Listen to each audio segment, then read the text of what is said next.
Hello दोस्तों, स्वागत है आप सभी का हमारे YouTube चैनल इंसान के दुख में। फिर से हम आ चुके हैं एक नई वीडियो के साथ। वीडियो के अंत तक बने रहिए और वीडियो पसंद आए तो हमारे चैनल को सब्सक्राइब जरूर कीजिएगा और दोस्तों परिवार जनों के साथ शेयर करना ना भूले। कर्ण बने इन 5 बड़े दान के कारण दुनिया के सबसे बड़े दानवीर। भगवान कृष्ण ने भी कर्ण को सबसे बड़ा दानी माना है। अर्जुन ने एक बार कृष्ण से पूछा कि सब कर्ण की इतनी प्रशंसा क्यों करते हैं। तब कृष्ण ने 2 पर्वतों को सोने में बदल दिया और अर्जुन से कहा कि इस सोने को गांव वालों में बांट दो। अर्जुन ने सारे गांव वालों को बुलाया और पर्वत काट काट कर देने लगे और कुछ समय बाद थक कर बैठ गए। तब कृष्ण ने कर्ण को बुलाया और सोने को बांटने के लिए कहा तो कर्ण ने बिना कुछ सोचे समझे गांव वालों को कह दिया कि ये सारा सोना गांव वालों का है और वे इसे आपस में बांट ले। तब कृष्ण ने अर्जुन को समझाया कि कर्ण दान करने से पहले अपने हित के बारे में नहीं सोचता। इसी बात के कारण उन्हें सबसे बड़ा दानवीर कहा जाता है। 1. कवच और कुंडल। भगवान कृष्ण ये भली भांति जानते थे कि जब तक कर्ण के पास उसका कवच और कुंडल है तब तक उसे कोई नहीं मार सकता। ऐसे में अर्जुन की सुरक्षा की कोई गारंटी नहीं। उधर देवराज इंद्र भी चिंतित थे क्योंकि अर्जुन उनका पुत्र था। भगवान कृष्ण और देवराज इंद्र दोनों जानते थे कि जब तक कर्ण के पास पैदाइशी कवच और कुंडल है वह युद्ध में अजय रहेगा। दोनों ने मिलकर योजना बनाई और इंद्र एक विप्र के वेश में कर्ण के पास पहुंच गए और उनसे दान मांगने लगे। कर्ण ने कहा मांगो। विप्र बने इंद्र ने कहा नहीं, पहले आपको वचन देना होगा कि मैं जो मांगूंगा आप वो दे देंगे। कर्ण ने तैश में आकर जल हाथ में लेकर कहा हम प्रण करते हैं विप्रवर, अब तुरंत मांगिए। तब छद्म इंद्र ने कहा राजन, आपके शरीर के कवच और कुंडल हमें दान स्वरूप चाहिए।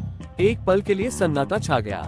कर्ण ने इंद्र की आंखों में झांका और फिर दानवीर कर्ण ने बिना एक क्षण भी गंवाए अपने कवच और कुंडल अपने शरीर से खंजर की सहायता से अलग किए और विप्रवर को सौंप दिए। इंद्र ने तुरंत वहां से दौड़ ही लगा दी और दूर खड़े रथ पर सवार होकर भाग गए। लेकिन कुछ मील जाकर इंद्र का रथ नीचे उतरकर भूमि में धंस गया। तभी आकाशवाणी हुई, देवराज इंद्र, तुमने बड़ा पाप किया है। अपने पुत्र अर्जुन की जान बचाने के लिए तूने छलपूर्वक कर्ण की जान खतरे में डाल दी है।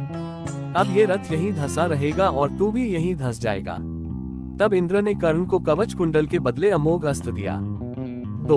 कुंती को दान में दिया वचन। एक बार कुंती कर्ण के पास गई और उससे पांडवों की ओर से लड़ने का आग्रह करने लगी। कर्ण को मालूम था कि कुंती मेरी माँ है। कुंती के लाख समझाने पर भी कर्ण नहीं माने और कहा कि जिनके साथ मैंने अब तक का अपना सारा जीवन बिताया उसके साथ मैं विश्वासघात नहीं कर सकता। तब कुंती ने कहा कि क्या तुम अपने भाइयों को मारोगे। इस पर कर्ण ने बड़ी ही दुविधा की स्थिति में वचन दिया, माते तुम जानती हो कि कर्ण के यहाँ याचक बनकर आया कोई भी खाली हाथ नहीं जाता, अतः मैं तुम्हें वचन देता हूँ कि अर्जुन को छोड़कर मैं अपने अन्य भाइयों पर शस्त्र नहीं उठाऊंगा। 3. कृष्ण ने ली दान की परीक्षा। जब महाराज युधिष्ठिर इंद्रप्रस्थ पर राज्य करते थे तब वे काफी दान आदि दिया करते थे। पांडवों को इसका अभिमान होने लगा।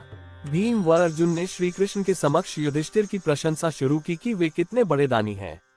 लेकिन कृष्ण ने उन्हें बीच में ही टोककर कहा हमने कर्ण जैसा दानवीर कहीं नहीं देखा। पांडवों को ये बात पसंद नहीं आई। तब कृष्ण ने कहा कि समय आने पर सिद्ध कर दूंगा। कुछ ही दिनों बाद एक याचक युधिष्ठिर के पास आया और बोला, महाराज मैं आपके राज्य में रहने वाला एक ब्राह्मण हूँ और मेरा व्रत है कि बिना हवन किए कुछ भी नहीं खाता पीता। कई दिनों से मेरे पास यज्ञ के लिए चंदन की लकड़ी नहीं है। यदि आपके पास हो तो मुझ पर कृपा करें, अन्यथा हवन तो पूरा नहीं ही होगा, मैं भी भूखा प्यासा मर जाऊंगा। युधिष्ठिर ने तुरंत कोषागार के कर्मचारी को बुलवाया और कोष से चंदन की लकड़ी देने का आदेश दिया। संयोग से कोषागार में सूखी लकड़ी नहीं थी। तब महाराज ने भीम व अर्जुन को चंदन की लकड़ी का प्रबंध करने का आदेश दिया। लेकिन काफी दौड़ धूप के बाद भी सूखी लकड़ी की व्यवस्था नहीं हो पाई।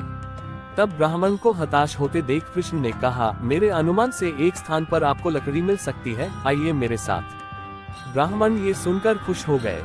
बोला कहाँ पर। तब भगवान ने अर्जुन व भीम का भी वेश बदलकर ब्राह्मण के संग लेकर चल दिए। कृष्ण सबको लेकर कर्ण के महल में गए।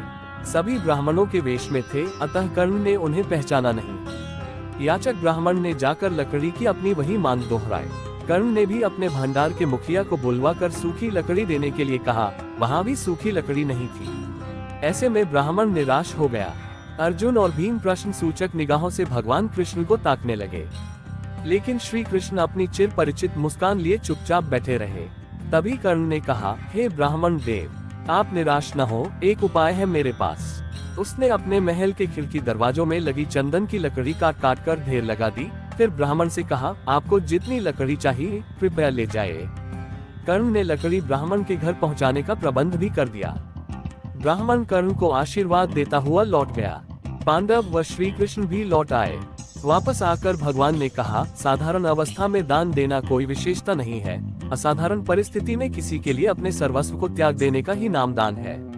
अन्यथा हे युधिष्ठिर, चंदन की लकड़ी के खिड़की द्वार तो आपके महल में भी थे। 4. यौवन दान दे दिया। किंवदंती है कि एक बार कर्ण ने अपना यौवन ही दान दे दिया था। कथा अनुसार एक बार की बात है, दुर्योधन के महल पर भगवान नारायण स्वयं विप्र के वेश में पधारे और दुर्योधन के भिक्षा मांगने लगे। दुर्योधन के द्वार पर आकर एक विप्र ने अलख जगाई, नारायण हरि भिक्षा देहि। दुर्योधन ने स्वर्ण आदि देकर विप्र का सम्मान करना चाहा तो विप्र ने कहा, राजन मुझे ये सब नहीं चाहिए। दुर्योधन ने आश्चर्य से पूछा, तो फिर महाराज कैसे पधारे? विप्र ने कहा, मैं अपनी वृद्धावस्था से दुखी हूँ। मैं चारों धाम की यात्रा करना चाहता हूँ, जो युवावस्था के स्वस्थ शरीर के बिना संभव नहीं है। इसलिए यदि आप मुझे दान देना चाहते हैं तो यौवन दान दीजिए। दुर्योधन बोला, भगवान मेरे यौवन पर मेरी सहधर्मिणी का अधिकार है, आज्ञा हो तो उनसे पूछाऊं। विप्र ने सिर हिला दिया। दुर्योधन अंतःपुर में गया और मुंह लटकाए लौट आया। विप्र ने दुर्योधन के उत्तर की प्रतीक्षा नहीं की। वह स्वतः समझ गए और वहां से चलते बने। उन्होंने सोचा, अब महादानी कर्ण के पास चला जाए। कर्ण के द्वार पहुंचकर विप्र ने अलख जगाई, भिक्षा देहि। कर्ण तुरंत राजद्वार पर उपस्थित हुआ। विप्रवर, मैं आपका क्या अभीष्ट करूं?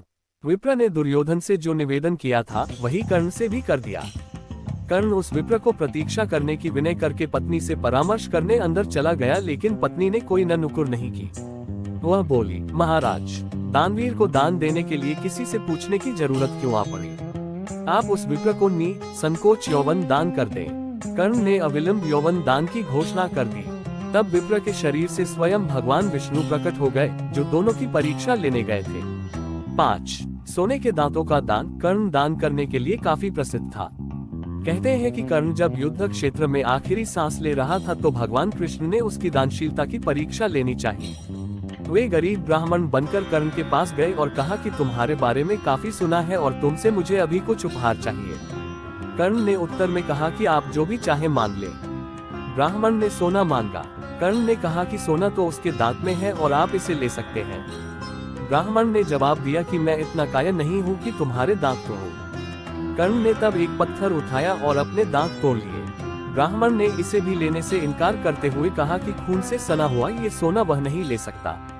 कर्ण ने इसके बाद एक बाण उठाया और आसमान की तरफ चलाया।